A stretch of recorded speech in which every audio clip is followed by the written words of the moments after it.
So hey guys, welcome back sa aking YouTube channel. So for today's video guys, ayan, may panibago na naman akong tips na ipapamagi sa inyo.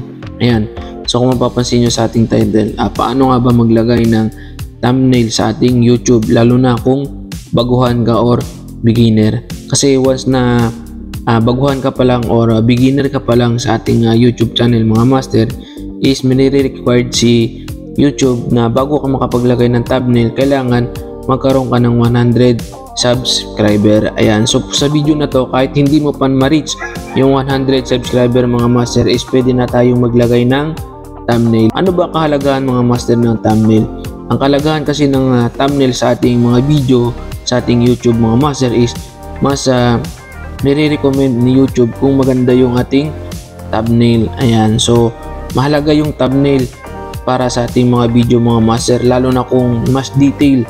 Kasi at least pagka nakita ng mga manonood natin is yung thumbnail. Kasi yung sa thumbnail mga master, doon kasi minsan naakit yung ating mga viewers para mas manood sa ating mga video. So ituturo ko sa inyo mga master, so wag natin siyang patagalin. Alright, so ang gagawin natin mga master para mas mabilis, punta tayo sa YouTube studio natin.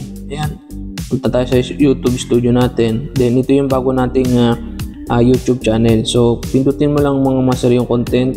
Then sa content na to, piliin mo yung video na lalagyan mo ng thumbnail. Ayan, kung mapapansin nyo, wala pa siyang thumbnail. Click mo yan.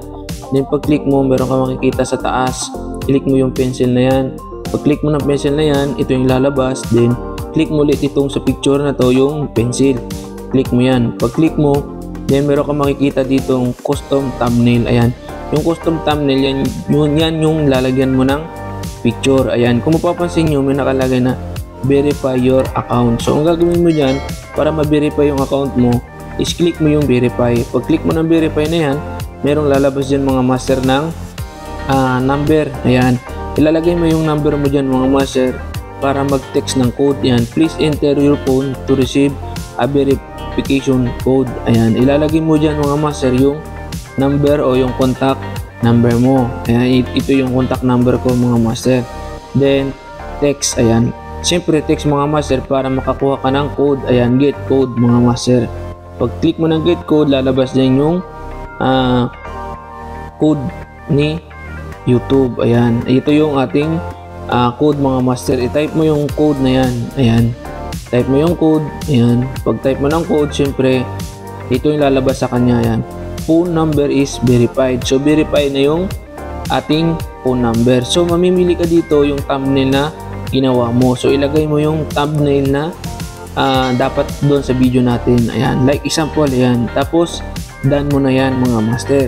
Pag done mo, syempre makikita na yun ng mga viewers mo na maganda yung ating thumbnail. Ayan, mas mahalaga mga master talaga yung thumbnail sa ating video. Ayan, kung bago ka pa lang, beginner ka pa lang, ito yung gawin mo para makapag lagay ka ng thumbnail. So save natin mga master. Ayan, pag save mo, ayan, makikita mo na yan sa yung mismong video. Ayan, so yun, ganun lang mga master, napakadali lang. Kumbaga quick tutorial lang ating ginawa na to. Sana nakatulong ito sa mga beginners katulad ko mga master. Ayan, kung beginners ka pa lang, bago ka pa lang nag-YouTube, ito yung gawin mo para mas ma-recommend ni YouTube yung ating mga videos, ayan, sa ating mga viewers. So yan mga master, hanggang dito na lang. Sana nakatulong yung ating video o yung ating tutorial na ginawa ngayong araw na to. So yan mga master, hanggang dito na lang. Peace out. Alright.